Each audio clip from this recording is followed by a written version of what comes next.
Advisory, which will come out at 5 p.m. Eastern Time, but as of 2 p.m. and look at this storm. I mean, just meteorologically speaking, it is really a perfect hurricane with the eye extremely visible, the high cloud tops. Ladies and gentlemen, this is not a test. This is the real deal. Where are these people going to go? There have been evacuation orders in the form of a blend of mandatory and also some voluntary orders. But for the most part here, at least downtown at this hour, it seems like many people are going to just take their chance. And even though the mayor of the city has said this is a big test, this is the real deal, it seems that many people down here in Jackson Square at this hour have chosen not to deal with things at all, or at least at this point in time. In front of the show bar with 3 dogs. It looks like the afternoon walk is on, passing a glass of water around, it looks like. What are you guys doing? Oh, you're live on Fox News Channel. What are you doing? Walking our dogs. Why are you still here? I'm just curious. It's none of your fucking business. The hellish conditions inside the Louisiana Superdome were so bad, even those who were there have trouble describing it. Many of our members have said it was worse than the Ground Zero experience in New York.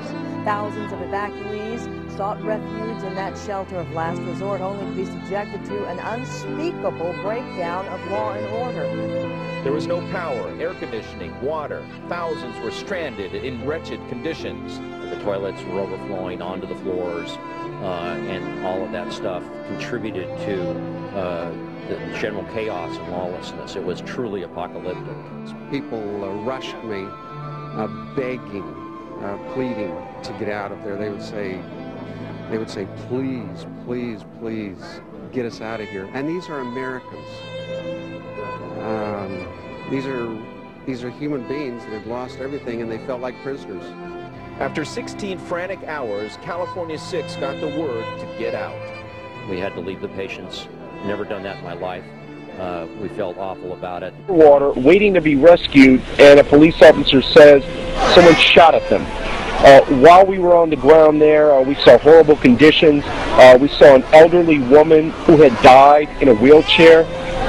There was no one to come get her. There's no ambulance. There's no pickup. She was just sitting on the side of the road next to the convention center with a blanket over her. Right next to her on the ground was another body wrapped in a white sheet. So people are literally dying at the convention center, and we expect if conditions don't change there very soon, that body count will continue to rise.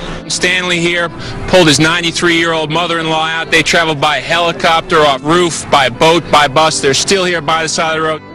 And in fact, there were people who would die in my arms. Of course, the governor of the state has already predicted that she believes the death toll will go into the thousands when they can actually assess all. This is like crazy. I mean, what?